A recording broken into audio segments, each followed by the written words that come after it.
com vocês?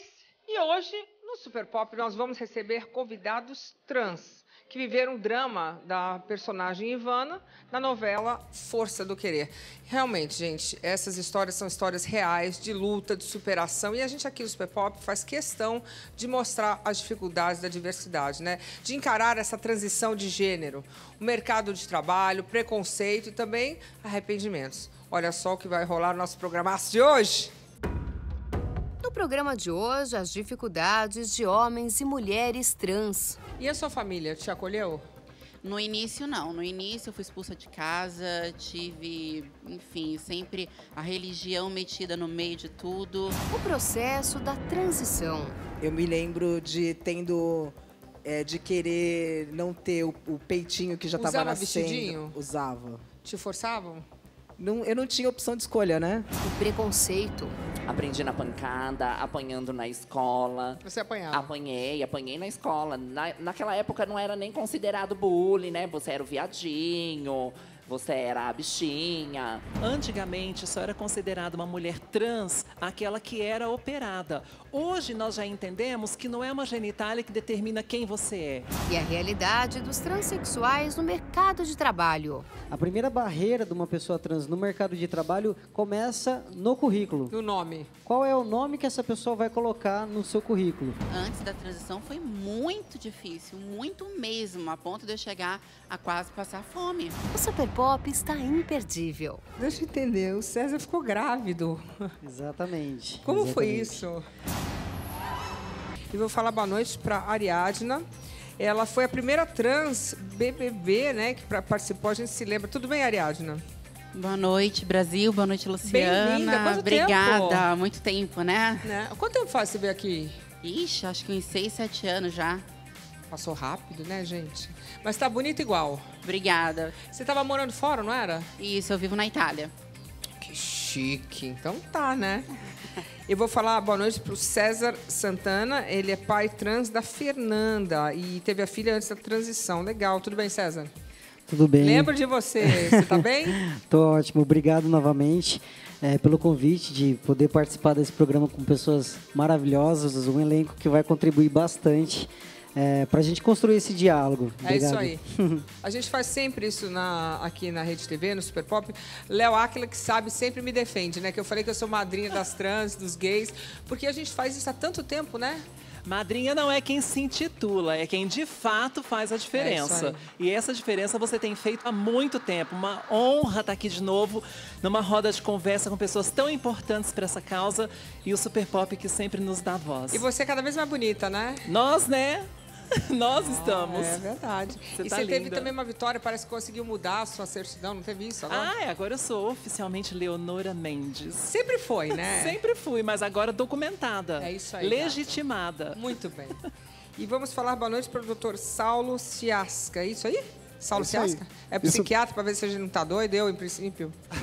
Eu agradeço o convite também, né? Sou especialista em saúde LGBTQIA+, estou aqui para contribuir para a discussão. Agradeço também e prazer. Muito obrigada. Bom, e a gente vai começar entendendo agora como foi o período de transição de vários trans famosos ou não, né? A gente sabe que é difícil e eu queria entender se eles passaram pelas mesmas dificuldades. Coloca aí. A novela Força do Querer mostra o drama que a personagem Ivana enfrenta no período de transição. Vocês não tiveram uma filha. Tá louca? Não, peraí. Eu nasci um menino. Piração é essa, Ivana? Você ficou louca? Não é piração. Peraí, que piração é essa, Ivana? Você ficou louca? Não é piração.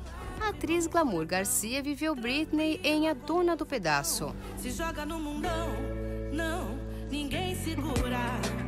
E aqui no Super Pop falou sobre sua mudança.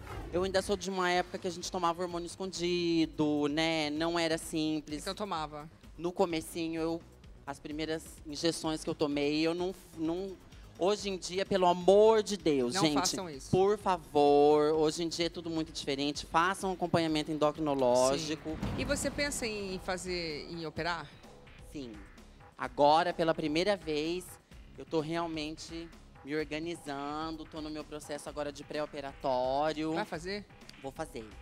A ex-BBB Marcela, que tem um irmão trans, também comentou o assunto. Eu lembro que todas as nossas brincadeiras, ele fazia questão de ter papéis que ele pudesse ser chamado pelo pronome, ou ter um nome, ou mesmo exercer alguma função que ele considerasse ali como masculino.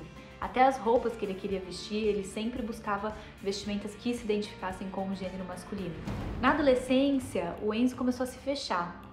Ele começou a não se abrir com a família, a ficar cada vez mais dentro do quarto, a usar roupas que cobrissem todo o corpo. Ele tinha pouco contato social, poucos amigos. Dava pra ver claramente que ele estava em uma situação complicadíssima e desesperadora. Trianda fez a mudança há 2 anos. Desde pequeno, eu sempre gostei de fazer coisas mais de menino. O tempo foi passando e eu descobri que eu era homem. Com os 13 anos, eu me tornei uma mulher lésbica. Mas só com 30 anos eu fiz a minha transição. Mas eu vou explicar pra vocês agora aí no palco do Super Pop. Olha, eu que conheço muitas pessoas trans, eu sei que não é fácil. O começo, o entendimento, a coragem de fazer essa mudança. Primeiro, o negócio todo é bem complicado para eles, viu? Porque você acorda, eu acho que quando você é criança, e se descobre diferente. Mas por isso que eu tenho pessoas aqui que podem me explicar, porque passaram por isso, né? Ariadna, com quantos anos você sabia que você era trans? Na verdade, assim, eu vim de uma infância meio de priva de informações. Então, assim, eu não sabia o que era ser trans, mas eu sempre me senti uma mulher, sempre me senti menina. Você se olhava com quantos anos? Já desde pequenininha, 3, 4? 6 aninhos, já amarrava a toalha na cabeça e ficava balançando. Com 3, 4 anos você já sabia? Mas aos 5, 6 anos, assim, eu já tinha um jeito mais afeminado. E a sua família te acolheu? No início, não. No início, eu fui expulsa de casa, tive, enfim, sempre a religião metida no meio de tudo. Mas aí tive uma tia que me abraçou e, com o tempo, eu consegui conquistar o respeito de toda a minha família. Então, hoje em dia, minha família toda me apoia. Com quantos anos você foi expulsa de casa? Eu tinha 14 anos. Então, aí vou para o psiquiatra. Isso que acontece. Aí pega uma criança, expulsa de casa por uma condição que é dela. Quer dizer, é o que ela é. Aí acontece um monte de tragédia. No caso dela, eu acho que deu certo. A gente está vendo uma mulher bem resolvida. Mas, na maioria dos casos, a gente sabe que dá suicídio, que é uma tragédia, né, doutor? Então, eu acho que é importante falar, né, que as pessoas trans não têm problemas de saúde mental por serem trans. Sim. Elas têm problemas de saúde mental quando elas estão dentro de uma sociedade que não compreende, que rejeita e que expulsa lá das escolas, né, que expulsa da família, de casa. Acusa, e aí você começa dedo. Exatamente, você começa a ter vários problemas mesmo, que a gente encontra aí. E essa questão, né, eu atendo várias crianças e adolescentes com vivências de variabilidade de gênero e realmente a identidade de gênero já começa a se consolidar com Cedo, 2, né? 3, 4 anos de idade. Assim, ninguém sabe o porquê, mas é como se o corpo não viesse da mesma história da mente, né? Eu não sei, uma coisa vai para lá, o hormônio vai para cá, não entendo muito, não sou médica, mas o fato é que é uma menina. A gente já tem algumas evidências científicas de que a identidade de gênero não é só uma questão social ou cultural, no sentido de a pessoa ficar lá falando para você que você é menina ou que você é menino de repente, e na verdade não é. É hormonal? Né? Então, tem várias evidências, a gente ainda não tem certeza absoluta, mas a gente já tem muita evidência que diz que tem questão genética e que tem também questão de hormonização intrauterina. Alguma coisa aconteceu ali? Alguma coisa aconteceu, mas não aconteceu de diferente ou alguma coisa que a gente deva... É assim, a gente sabe que a identidade de gênero não está entre as pernas, está entre as orelhas e está dentro do processo de como a pessoa se identifica no mundo. O Trianda está aqui, ele vem conversar com a gente sobre esse período difícil também de transição. Oi, é Trianda? Isso, Trianda. Tudo bem, Trianda? Tudo bom, boa noite. Muito obrigado pelo convite. Trianda, a gente estava falando aqui com a Ariadna também. Você é trans e você sempre soube? Olha, eu acredito que inconscientemente eu sempre soube.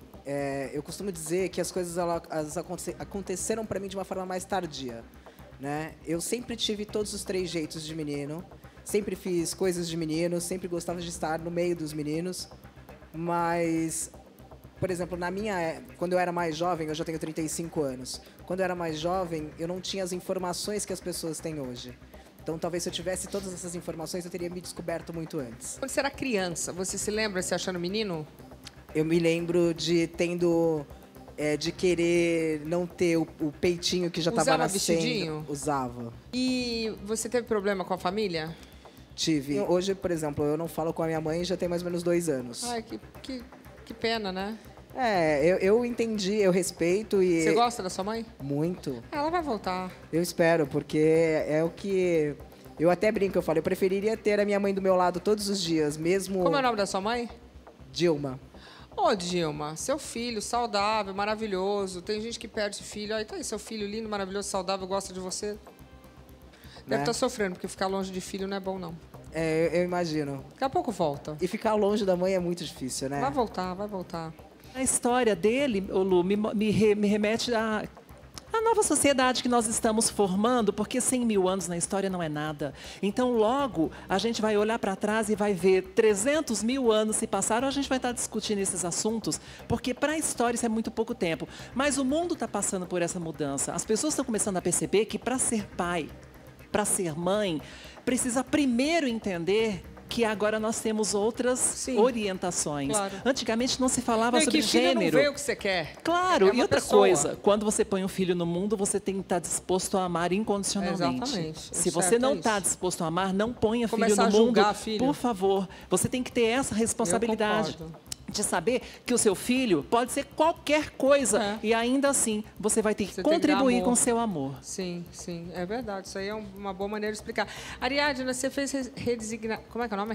Redesignação. Redesignação. Você cortou o bililiu, né? Na verdade é uma remodulagem ali, né? Porque o corpo humano é um pouco bem parecido. Já tem... Foi difícil?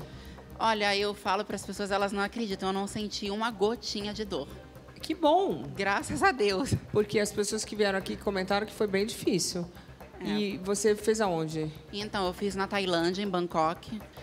E eu lembro que eu fui sozinha. E minha única tristeza é que eu estava sozinha, fazendo um passo mais importante da minha vida, sozinha, sem minha mãe. Eu lembro que no dia de tirar os pontos, eu estava muito sensível, com medo de me machucar. E eu não tinha ninguém, eu comecei a chorar. A enfermeira ficou com pena de mim, segurou minha mão, tudo. E foi um pouco difícil. Você teve que fazer aquele preparo psicológico? Fiz o preparo psicológico, fiz na Itália, que eu já morava lá. E não foi tão longo como é aqui no Brasil, a burocracia. Você tinha certeza? Eu já tinha certeza. Eu sempre soube que eu queria ser menina. Mas na minha cabeça, eu acho que o máximo que eu conseguiria para ser uma menina era ser trans. E então... era o único passo que tinha e eu me contentei com aquilo. Eu era muito desinformada. E com o tempo, conhecendo pessoas, tudo, uma amiga foi, depois foi outra, eu falei, é isso que eu quero. Entendi, tinha certeza. Isso. Deixa eu contribuir com mais uma informação, pegando o gancho da Ariadna, para você ver como a gente já está evoluindo nessa discussão. Antigamente, só era considerada uma mulher trans aquela que era operada. Hoje, nós já entendemos que não é uma genitália que determina quem você é.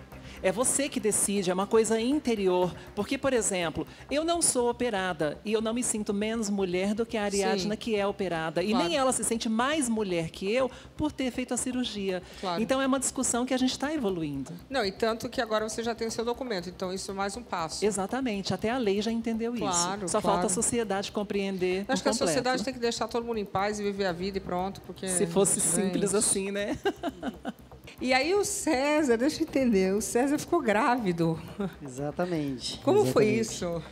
Olha, contribuindo também dentro dessa fala, acho que a gente faz parte da mesma geração, esse desconforto com o gênero no qual foi designado ao nascimento, ele surge na parte da infância e permanece na parte da adolescência quando a gente começa a performar um pouco mais esse gênero. E aí o desconforto na puberdade, ele fica muito mais latente. E acho que todos nós passamos por isso, né? Nós começamos a performar aquele gênero que foi nos atribuído. Sim. Então, no meu caso, não foi muito diferente. Eu comecei a performar a menina, a garota. E eu segui o roteiro que toda pessoa cisgênera deveria ser. Sim, muito difícil, muito desconfortável. A sorte que eu tive é que eu sempre... tive ao meu lado pessoas que nunca me violentaram de maneiras muito... Seus familiares. Exatamente. Todas as pessoas ao meu redor sempre foram muito acolhedoras. Isso é bom. Totalmente. Então, nesse seguir o roteiro da vida, eu me relacionei com o pai da minha filha. Foram basicamente acho que uns 5, 6 anos de namoro. Como foi isso?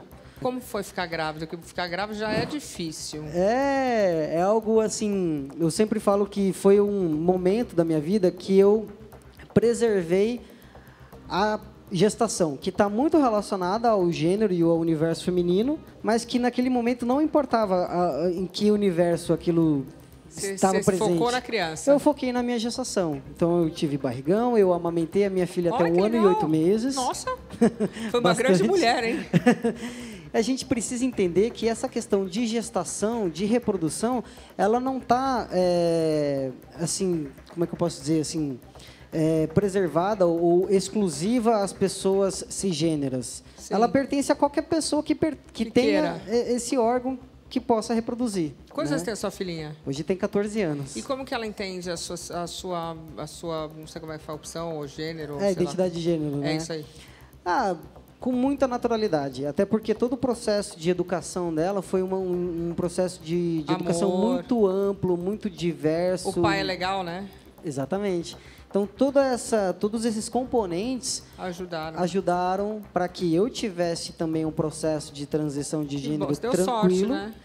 Infelizmente, é sorte, porque isso deveria ser comum. As pessoas não deveriam ser expulsas. A Léo também teve apoio, né, Léo? Da família. Tive um problema com meu pai, mas a minha família... Mas sua mãe... minha mãe, na verdade, assim, a única pessoa que eu não tive problema real foi com a minha mãe. Então. A minha mãe foi maravilhosa, né? Mãe tem que ser assim. Então, quando a mãe é maravilhosa, já ajuda muito, Já ajuda muito, porque a gente poupa muito sofrimento quando tem amor. É verdade. Doutora, eu acho que é isso, né? Imagina, a pessoa já é marginalizada em casa.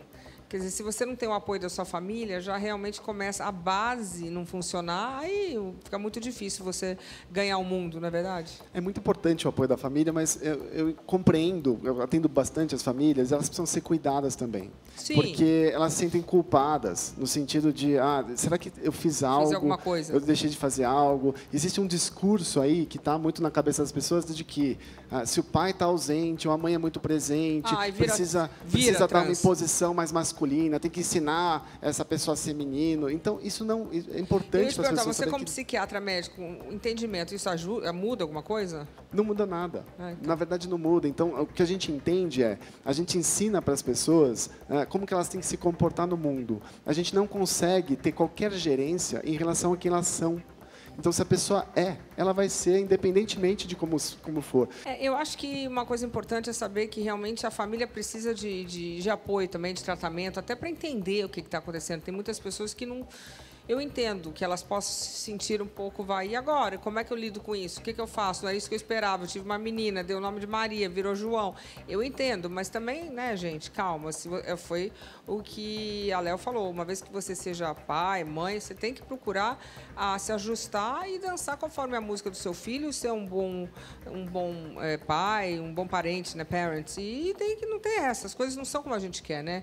Depois de passar por um período tão difícil como o da transição, homens e mulheres trans ainda têm que conviver com preconceito e a transfobia, o que a gente está falando, né? Coloca aí. O Brasil é um dos países mais transfóbicos do mundo.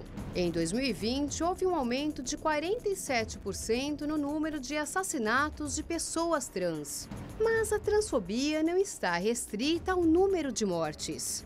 Ela acontece de maneira generalizada e de diversas formas.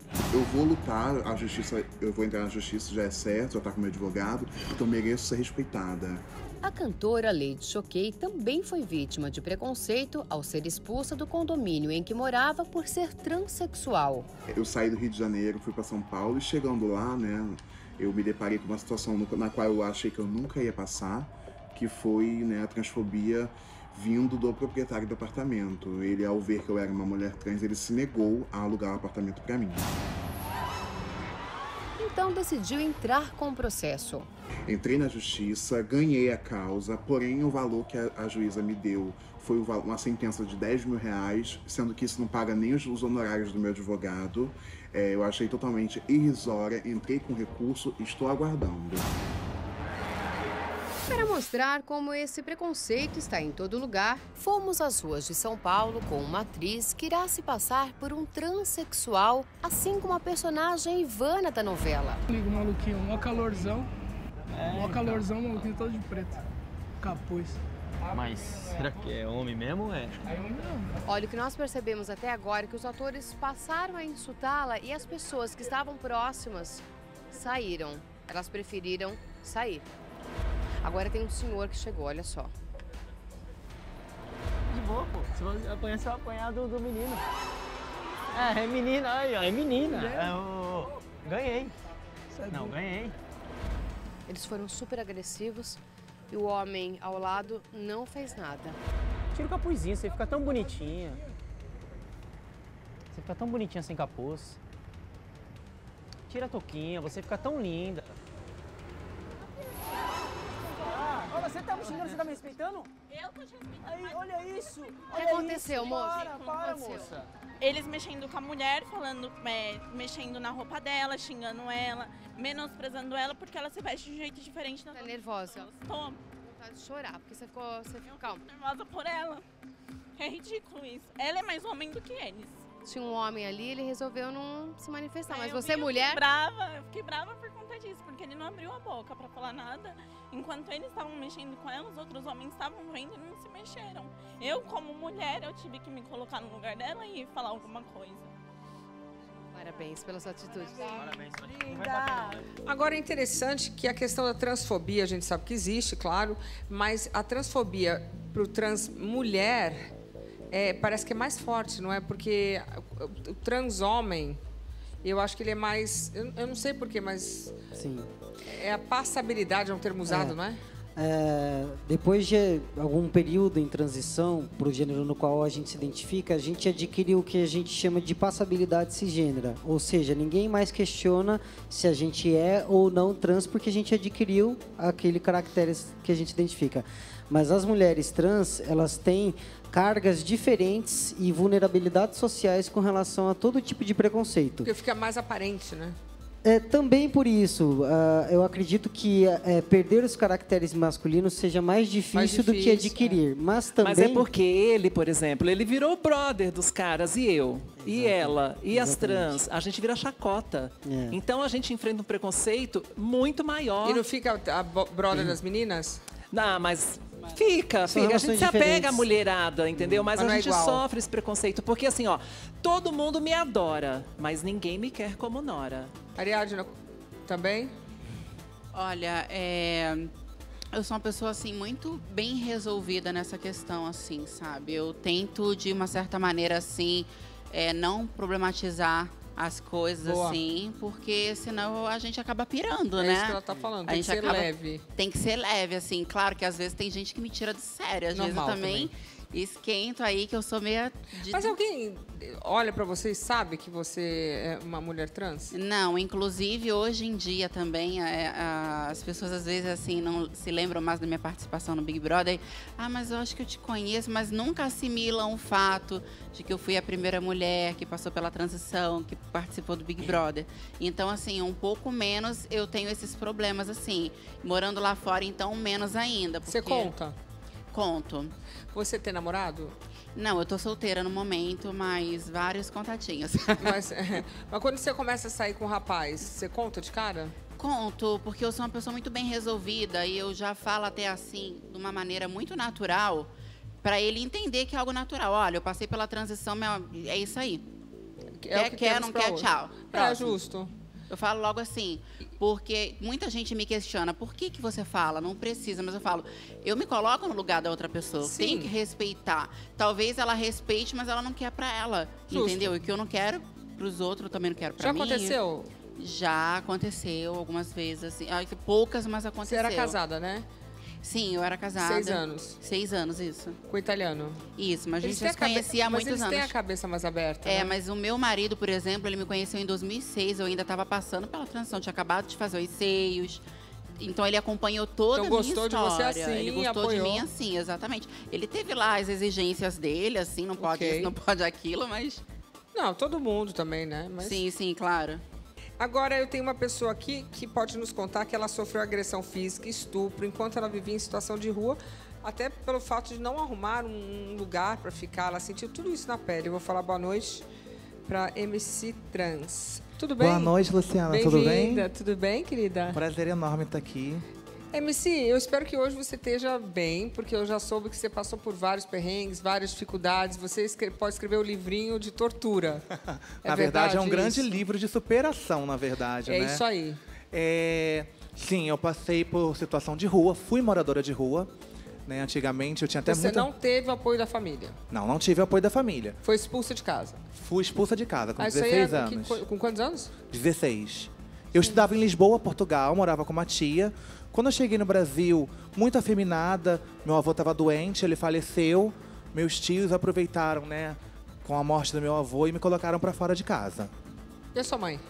A minha mãe e eu nunca tivemos uma relação bacana. Ela me teve com 15 anos, já tinha deixado com meus avós e minha tia me levou para Portugal.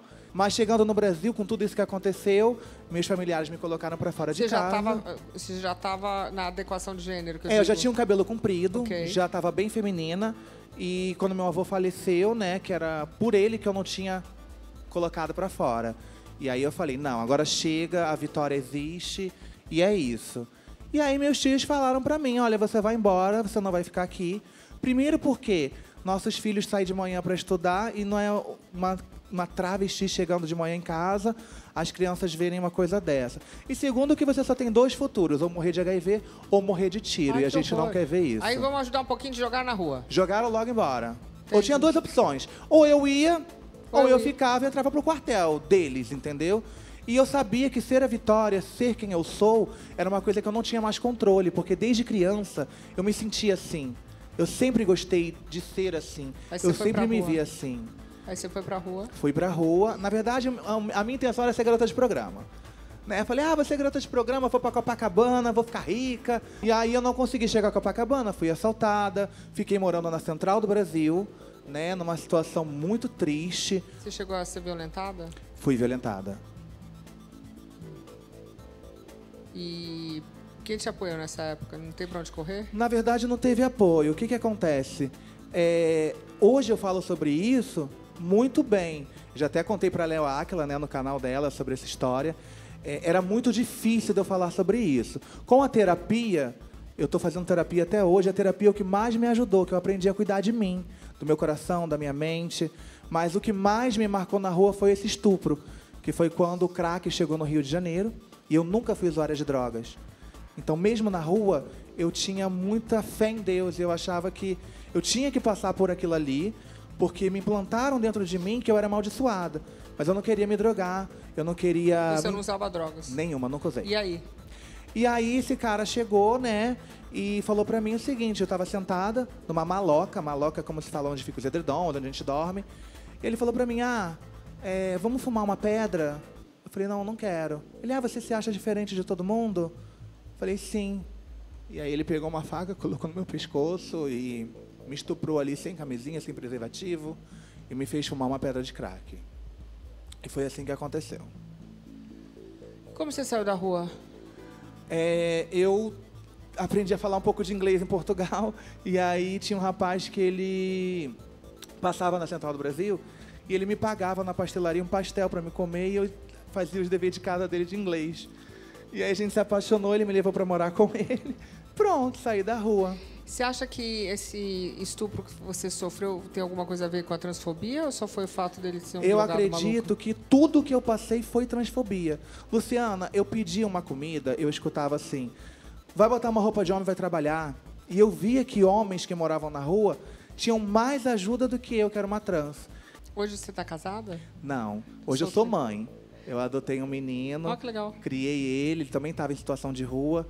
E aí eu entendi que eu não preciso de homem para me sentir uma mulher. Sendo uma mãe, eu me foquei toda a minha energia para dar para aquele ser humano tudo que eu não tive. Quantos e hoje anos eu me sinto... Tá com 23. Nossa. Você tá com mas eu adotei ele, eu tava com 20. Eu tô com 33. Novinha. Novinha. E você fez a Não fiz. A redesignação. Não fiz. Eu me dediquei realmente em ganhar dinheiro na minha carreira, como cover da Anitta, todas as coisas que eu fiz, né, as oportunidades que eu tive, para poder dar um sustento para o meu filho, para poder dar uma educação para o meu filho, para ele não passar tudo que eu passei. Eu não sabia se ele seria uma mulher trans, eu não sabia se ele seria apenas um gay, hoje ele é drag queen, mas eu não sabia. E ele é o quê? Ele é homossexual e drag queen. Mas eu não sabia o que ele seria, então eu tinha que proteger ele por todos os lados. Eu tinha que não permitir que ele voltasse para aquela situação, se caso eu morresse, né? Claro. Porque, para mim, eu ia morrer esse ano, então... Bastante comovente a sua história, porque ela sintetiza muitas vezes, né, o que acontece com as pessoas trans, que é essa violência. E a violência acontece de inúmeros níveis. Tem violências físicas, mas também tem as microagressões que a gente chama. Diariamente. São essas pílulazinhas, essas informações, as risadinhas, né, o olhar, os olhares que fazem tudo mais, e as pessoas elas vão se sentindo cada vez mais minorizadas. A gente fala hoje de um estresse de minorias por conta disso. A autoestima vai lá para baixo. Que vai baixando a autoestima, as pessoas podem ficar deprimidas. Trianda, por exemplo, né, com essa história da mãe, conta uma história de também superação, de compreensão dessa mãe, que não é todo mundo que precisa compreender. Claro, quem tem que compreender é a mãe. As pessoas têm que ser amadas, né? E o amor é a gente amar como a pessoa é, como ela é. Exato. E não como a gente quer que ela seja. O amor é incondicional. Exatamente. Olha, eu só sei que o negócio tem que mudar. Porque a gente está batendo nessa tecla há tanto tempo. Eu acho que... Eu não sei. Aí é com você. Você acha que está mudando? Acho melhorando? que está mudando. Não é a passos largos, né? Quer dizer, a passos curtos. São a passos largos. Está mudando de maneira muito pontual. Por exemplo, ó, a classe LGBT está de parabéns esse ano. Por quê? Porque nós pulamos na eleição agora de 30 pessoas eleitas LGBT, principalmente transexual, para 80. Então, a gente deu um avanço. Isso, Lu, é um sintoma, é um sinal, é um aviso que todos nós estamos dando que para o armário, nunca mais, porque armário é lugar para guardar coisas e não pessoas. Sim. É um sinal de que a gente chegou para ficar e que é uma discussão que a gente vai ter que fazer. Não adianta querer nos calar, porque nada mais vai calar a nossa boca. As pessoas precisam entender que é preciso discutir sobre isso. O problema é que a sociedade, ela assimila a trans marginalizada, sempre, sabe, roupinha curta, aquela trans jogada na rua que não tem ninguém. Então, quando se encontra uma trans que é educada, bem vestida, sabe falar línguas, que estuda tudo, eles mesmos também não querem aceitar essa, porque eles querem que a sociedade assimilem aquela trans marginalizada sempre. É isso que eles querem, a sociedade. É tipo assim, né? Ó, como você ousa ser maravilhosa assim? Como você é travesti, como você ousa ser feliz? Né? Exatamente. Por exemplo, tem gente que fala, não é possível que você nunca se drogou, que você não usa droga. Como assim? Isso não é possível. Como assim, gente? Eu nunca usei droga, nunca precisei, nunca gostei. Sim. E quem me conhece sabe que eu tenho pavor de cheiro de cigarro, tudo. E as pessoas falam, não, mas não é possível, isso não é verdade.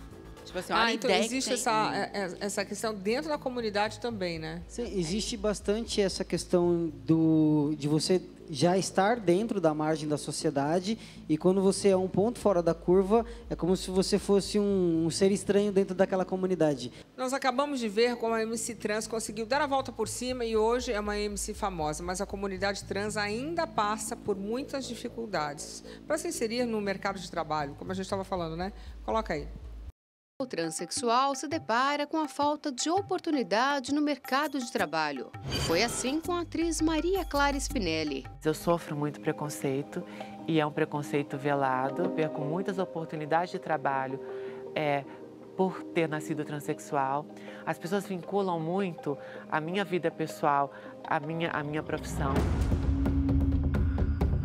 Ariadna sentiu na pele as dificuldades na hora de arrumar o emprego. Queria saber se assim, tem algumas vagas, se já foi preenchida. Então, é que assim, no momento a gente não está precisando.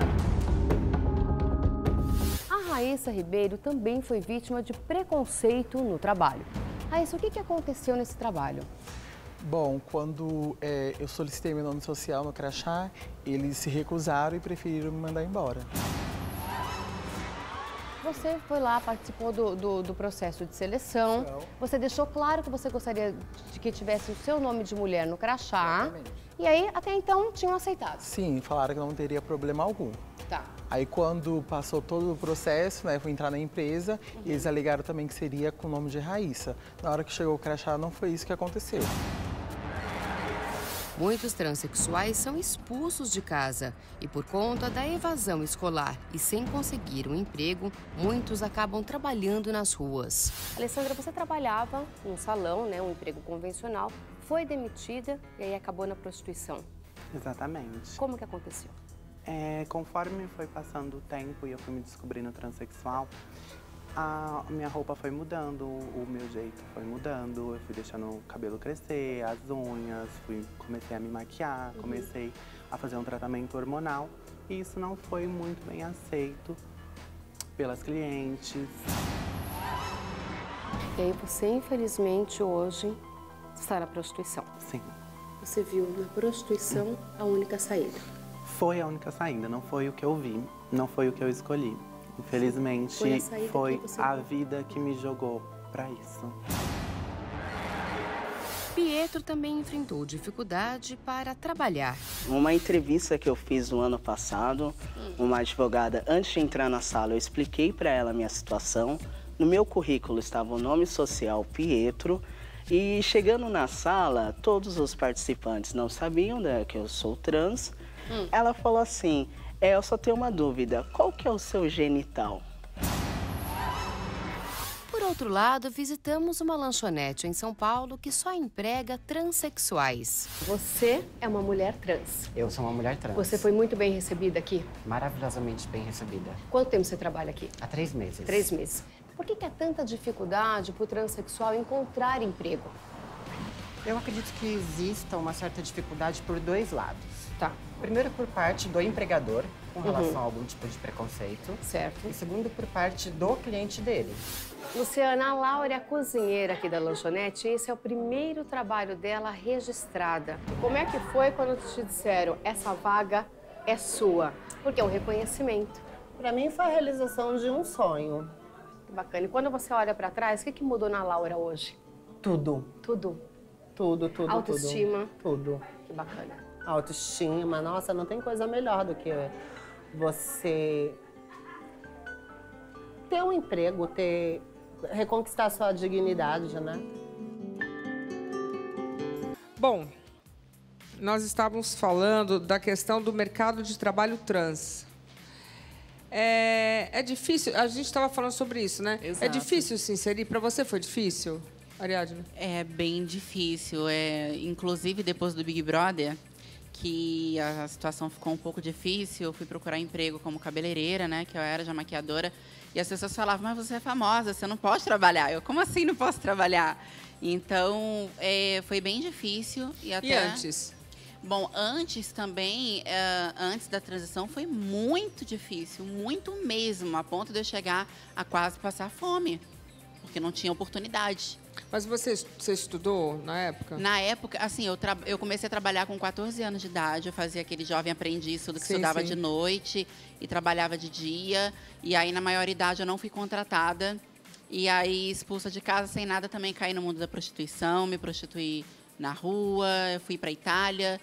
E não foi muito fácil, não. Foi bem difícil. Eu me lembro que a gente fez uma matéria com você, não sei se você se recorda, você ia procurar trabalho e as pessoas nem olhavam o seu currículo, né? Nem olhava. Quando elas viam o nome masculino que acho que a gente colocou no currículo, elas já pegavam assim, não tem vaga, não, já foi preenchida, e era bem isso. Que loucura, né? Horrível. Parece que trans só pode ser cabeleireiro, maquiador, DJ, tem umas coisas que eu esperava. Isso daí com sorte, né? Porque as pessoas, como eu falei antes, as pessoas querem o tempo todo a marginalidade, porque as pessoas elas não querem ver a trans bem. Elas querem ver a trans marginalizada, se prostituindo, usando droga, para elas poderem fazer mal. Para poder falar mal, né? Então, é desse jeito. Você também teve problema no mercado de trabalho ou não? Eu não tive nenhum problema. Por ser muito privilegiado, então eu já tinha uma carreira, já tinha estudo acadêmico também. Você faz o quê? E hoje eu sou closer, eu fecho contratos na empresa que eu trabalho, mas eu já tinha estudo acadêmico e tal, e eu fiz a transição já com toda essa estrutura já bem sólida, né? Mas uma das coisas que sempre me perguntam a primeira barreira de uma pessoa trans no mercado de trabalho começa no currículo. No nome. Qual é o nome que essa pessoa vai colocar no seu currículo? E eu sempre falo, coloque o seu nome. O seu nome é a maneira como você quer ser chamado. Então, se hoje você ainda não fez a retificação do seu nome, não tem problema, coloque o seu nome social. vá na entrevista, seja tratado da maneira como você quer permanecer sendo tratado. Tá, mas e o documento? Em algum momento, se você, é um detalhe muito importante, se você passa por todo o processo de seleção com aquele nome, com aquela tratativa, e no momento da entrega dos documentos a empresa dá um passo para trás, aí a gente consegue configurar a transfobia.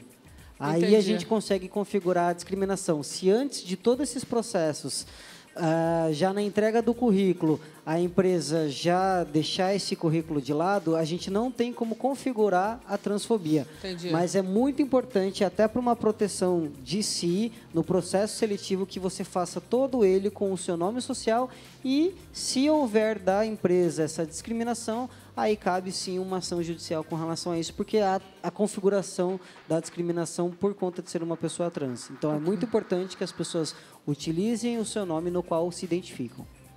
A Mariane Clemente, ela superou todas as dificuldades que vimos no VT e hoje ela é publicitária. Olha, eu quero que ela converse comigo. Tudo bem, Mariane?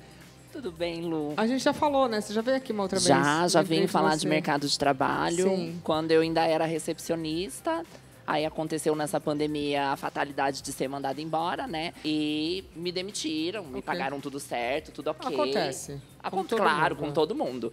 A Sim. questão é que, assim, a gente nunca se vê preparado para essa rasteira, que a gente sente que é uma rasteira, mas faz parte da vida. É. E graças a Deus eu já consegui me recolocar. E hoje como publicitária? Na verdade, eu trabalho no meio publicitário. Eu fui, né, nessa vaga para ser secretária. Sim. Deles, que eles precisavam de uma secretária. E fui fazer a entrevista, fiz acho que 4 entrevistas nesse espaço. Assim, foi incrível, porque desde o começo, no processo, eles já se mostraram muito abertos a receber a diversidade. Sim. Tanto que perguntavam como eu queria ser tratada ou tratado, entendeu? Isso é muito importante. Por mais que a gente se posicione como uma mulher, é importante perguntar. Para humanizar a pessoa que está, no caso, sendo entrevistada. Você é focada, né? Sou focada, obstinada, né? Sou workaholic mesmo. Você fez faculdade? 2, Fiz né? 2 e uma pós-graduação. Você fez faculdade de quê? Eu fiz administração e ciências contábeis. E você teve o apoio da família? Sempre. Inclusive, minha mãe tá lá no camarim. Então faz diferença, né? Nossa, total. A minha estrutura vem basicamente da minha família. Minha mãe sempre foi uma mulher muito forte, muito guerreira. Quando você ia para a faculdade, você já ia de menina? Lu, eu estava no começo da minha transição, na primeira faculdade. Mas já botava roupas que eram consideradas unissex, já tomava hormônio, já botava um sutiã, já tinha o cabelo comprido. Já tinha começado. Já tinha começado. Aí, na segunda faculdade, já estava um pouco mais adiantada. E na pós-graduação, já fiz como essa doida aqui que vos fala. E você cortou o bililiu? Lu, futuramente. Ainda Primeiro, o que eu foco? Eu foco na minha carreira, na construção da minha carreira, em ter um lar bem edificado, porque eu sou casada há 7 anos. Sim. E a nossa intenção é construir o nosso patrimônio. E depois que eu estiver tranquila... Focadíssima. Sim, a hora que eu estiver tranquila, né? Tranquila com a minha empresa, porque eu também quero abrir a minha empresa. Tá certo. Quero contratar só travesti. Esse é um foco meu e do meu marido. Graças a Deus, eu fui muito privilegiada em relação a isso. E quando eu estiver assim, aí sim eu vou pensar em realizar esse sonho. Eu não morro sem antes cortar, viu, Lu? Só para fazer uma piadinha, porque não corta, né? A Ariadna faz a eu acho que remodela, né? Isso. Redesignação. Eu não falo mais essa palavra hoje, que eu não estou conseguindo. Fala blá blá blá, que a gente já entendeu. Já cortou o bililho, não, Acabou, redesignou, consegui, ó. Aí, ó. E com o seu marido, você contou de primeira? Lu, a gente se conheceu no Facebook há 7 anos atrás, num grupo que já era próprio para namoro de travestis e crossdressers. E aí ele me chamou, a gente começou a conversar. Ele disse que ele estava meio chateado, meio triste. Eu falei, vem para São João da Boa Vista. Venha. Que eu morava em São João da Boa Vista, vem né? Pra cá animar. Vem, aí a gente se conheceu, sabe? Longas histórias. Acabou, tá junto há 7 anos. Mas é engraçado que você fala travesti não trans. Pra você tem uma diferença? Nenhuma. A diferença é só como eu falei da outra vez, né? Ressaltando. A diferença está só no peso da palavra. Porque quando a sociedade ouve o travesti, ela já cria aquele bloqueio. Já fala, meu Deus, vai roubar minha carteira, vai roubar meu celular, vou ser assassinado. Porque é assim que a sociedade enxerga as coisas, com esse bloqueio. E a palavra transexual, ela veio para higienizar a palavra travesti, para tornar mais leve. Mas qual a necessidade de tornar leve uma palavra que tem tanta relevância e significado dentro do nosso movimento? Se hoje eu tô aqui sentada, a Ariadna tá ali, a Léo tá ali, foi porque antes existiram meninas antes de nós, Sim. que apanharam na ditadura, que sofreram muito tempo antes de nós. Então, ninguém vai apagar as travestis. E é por isso que eu me enxergo uma travesti. É um gênero, hoje em dia, considerado mais uma questão política mesmo. Mas não tem diferença com a travesti. Você é um exemplo, né? Porque eu acho que a autoestima da menina trans, da travesti, é tão baixa que ela nem tenta, sabe? Não estou dizendo que seja isso. Mas eu vejo você e eu falo, olha que exemplo. Quer dizer, tem jeito, tem que tentar, tem que fazer, tem que estudar. A Léo também, né? Porque eu acho que dá, ninguém é diferente. Eu acho que se você tem uma condição psicológica, uma condição equilibrada realmente de poder fazer, estudar, por que não? Lu, eu aprendi isso na pancada. Aprendi na pancada, apanhando na escola. Você apanhava? Apanhei na escola. Naquela época não era nem considerado bullying, né? Você era o viadinho, você era a bichinha. Apanhei, mas eu sempre entendi o seguinte: a única coisa que vai permitir que eu seja a mulher que existe dentro de mim fora vai ser o conhecimento. É bonito ver isso, né? Porque eu acho que isso traz a autoestima que muitas não têm. Para você ver que pode, que é possível, que tem que se esforçar, que vocês são capazes, que não são diferentes de ninguém. Apesar de ter tido um começo muito difícil, que eu tenho certeza que muitas tiveram, esse fato de ver pessoas que conseguem falar, não, peraí, eu também posso. Talvez eu não tenha ninguém para pagar minha faculdade, mas dá para fazer, dá para se virar, não tem que se prostituir. Não é isso? Não é tão fácil assim não, também. Ninguém falou que é fácil, né? Não, porque, tipo assim, é muito mais pessoas para atrapalharem o seu caminho do que para ajudarem. Sim. E aí, tipo, quando você é expulso de casa, como eu fui, o que eu ia fazer para sobreviver? Como que eu ia estudar? Como que eu ia comprar meu uniforme? Eu já tentei estudar, não tinha dinheiro para comprar o uniforme, entrei no ônibus, o motorista falou, eu estava no meio dos estudantes, mas me colocou para fora. Tipo assim, então, existe muitas barreiras também, não é muito fácil. Assim. Não. A vontade a gente tem, mas infelizmente tem 1000 pés assim pra gente passar para Eu acho que hoje em dia existe eu não sei, não sou trans, mas eu acho que hoje em dia existe uma certa, vamos dizer assim, comunidade que possa te abraçar, né? Tem leis também, né, que antigamente não tinha. Então eu acho que tem aquela questão das pessoas, tá na moda isso também, o que de uma forma é bom ou é ruim, mas é bom que vocês podem falar, não, peraí.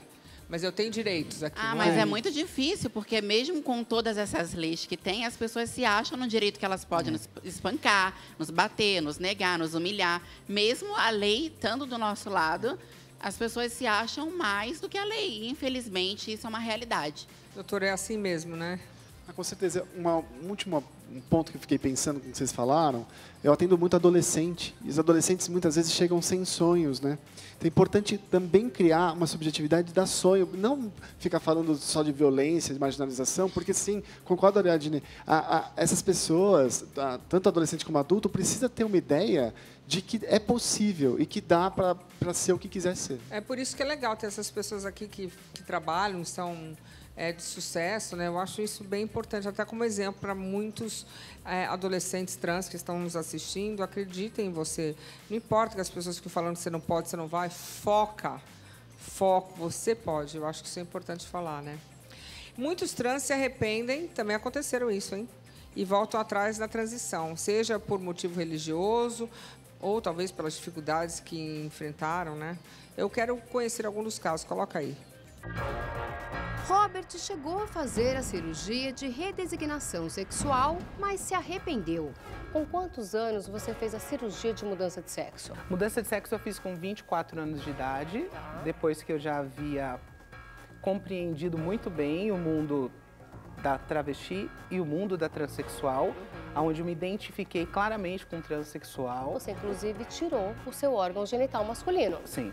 E aí, um belo dia, você pensou, não é isso que eu quero pra mim. Como é que foi essa... Porque é difícil de entender. Sim. Você pensou o quê? Por que você se arrependeu?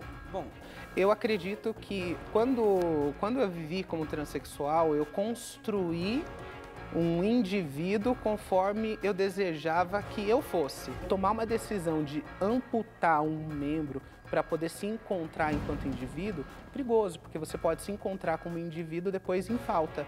Como o que eu tenho vivido hoje, gostaria de ser pai, gostaria de ter um filho, gostaria de ser um genitor e hoje me foi privado por conta da minha irresponsabilidade diante de uma coisa tão séria. Juliana também nos revelou por que desistiu de ser trans. Eu pensei em desistir de transicionar justamente porque é um sentimento onde eu penso que o meu corpo está inadequado. Mas eu desisti justamente por ser um sentimento. E os sentimentos mudam e o corpo não muda. Hoje, Juliana tem certeza. Eu tenho certeza que sou ex-gay porque não vivo mais hoje na homossexualidade. Também tenho certeza que sou ex-transgênero porque hoje eu respeito e aceito o meu corpo de mulher, o que não acontecia no tempo que eu vivi como transgênero. O corpo de mulher, para mim, ele não era aceitável por mim mesma. Então, hoje, eu aceito essas duas condições. Ela se justifica. Então, com relação ao meu processo de reconstrução, na verdade, primeiro teve que existir um processo de desconstrução de uma homossexualidade, para que então eu pudesse recomeçar ou começar num processo de construção de uma heterossexualidade. Doutor, nós vimos ali na matéria pessoas que se arrependeram no meio da transição. E aí, como é que fica? A pessoa não estava pronta, não fez o tratamento psicológico, se precipitou ou nada disso? Ou pode mudar de ideia? Como é que é isso, doutor? É importante frisar que casos de pessoas que desistem ou querem fazer uma destransição são muito, muito, muito raros na literatura internacionalmente. A gente não vê, é muito raro ver. Só que sempre que aparece alguém, aparece na mídia e aí todo mundo tem uma impressão de que é super frequente. Isso não é verdade.